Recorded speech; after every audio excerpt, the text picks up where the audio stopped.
Hello, hello. This is Sarah Zuber from vervecounseling.com, here to share another tool to help with managing mood in these uncertain times, particularly anxiety. And today I'm going to share a tool called cognitive defusion. And this is a concept from acceptance and commitment therapy. And first, it might help to explain a little bit about what cognitive fusion is. This is the idea that what we think we become fused with, as in the thought or the experience in our minds becomes a fact.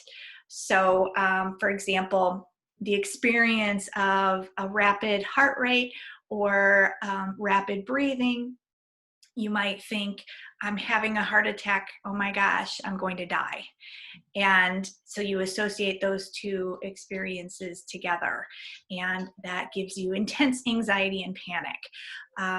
So we know that our thoughts are not facts, and cognitive defusion is the idea is to take more of an observer role to our thoughts and experiences and sort of disconnect from the emotional roller coaster of our thoughts and feelings, and instead take a step back and observe, be mindful, notice what we're experiencing. So where you might feel the rapid heart rate and the breathing heavy and think, oh my gosh, I'm having a heart attack, I'm going to die, and panic, defusion would be, I notice that I'm having rapid heart rate and rapid breathing, and I'm having the thought that I might be having a heart attack and die.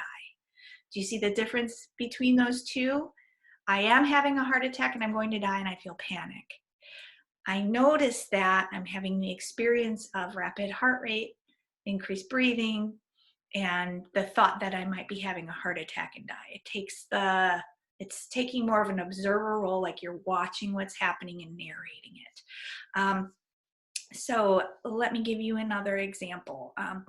If I say the word vomit, what comes up for you?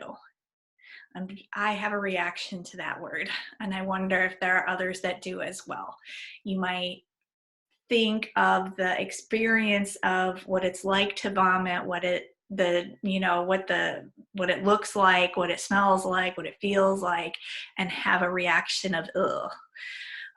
Or let's say I say the word Hawaii.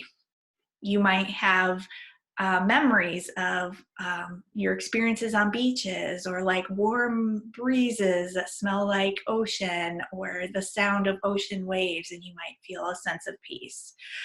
So cognitive defusion helps us disengage from the more unpleasant ones that we don't want to be taken on a roller coaster with. So for example, a cognitive defusion technique with the word vomit might be, just keep saying the word vomit, vomit, vomit, vomit, vomit, vomit, vomit. And you know how it loses meaning a little bit. It loses a little bit of that emotional punch when it just becomes a word. When you repeat it over and over again, it's just a word, and you don't have that experience of ugh as much anymore. I'm going to share a slide now of some other cognitive defusion techniques and run through how you might use them. So let me share this slide. I clicked the wrong thing. Hold on.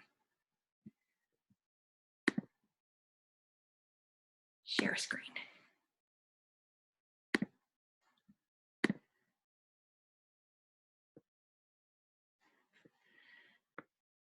Okay, so cognitive defusion. This is based on the work of Stephen Hayes. He's the originator of acceptance and commitment therapy. Here's one. Say it very slowly. All right, let's think of one that's relevant to right now. I did not prepare ahead. What might be how about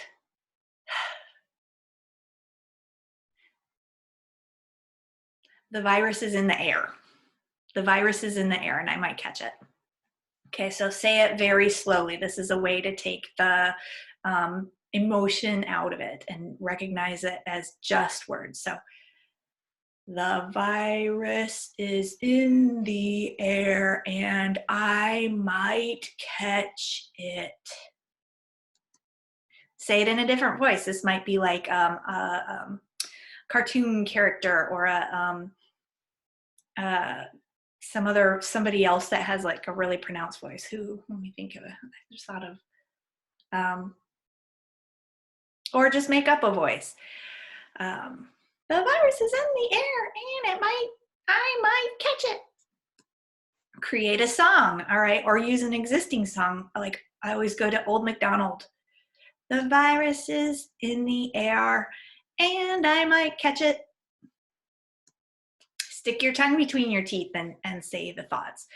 The virus is in the air and I might catch it. Quickly repeat a word or phrase. The virus is in the air and I might catch it. The virus is in the air and I might catch it. Okay, so the point of all that is not to minimize your feelings or ridicule. The point is, I can't get, stop share. The point is simply to help you recognize that it's just a thought and to take that observer role and disconnect from the emotional response or the imagery you might be getting from that, and instead be able to just kind of diffuse, to disengage from that. Another technique for cognitive diffusion is to replace the word but with and this kind of helps get away from the yes buts. Like if somebody were to say, oh, you should try blah blah blah to help you feel better, yeah, but, or how about you do this, yeah, but. So this is one that's going to, if you replace the word but with and, this is a cognitive diffusion technique. So I'm afraid of snakes. No, I want to go camping, but I'm afraid of snakes. Okay, so that means I'm not going to go camping. I want to go camping and I'm afraid of snakes. Means I'm still going to do it. And I'm afraid of snakes. And I'm not going to let the emotion is driving me to drive my action.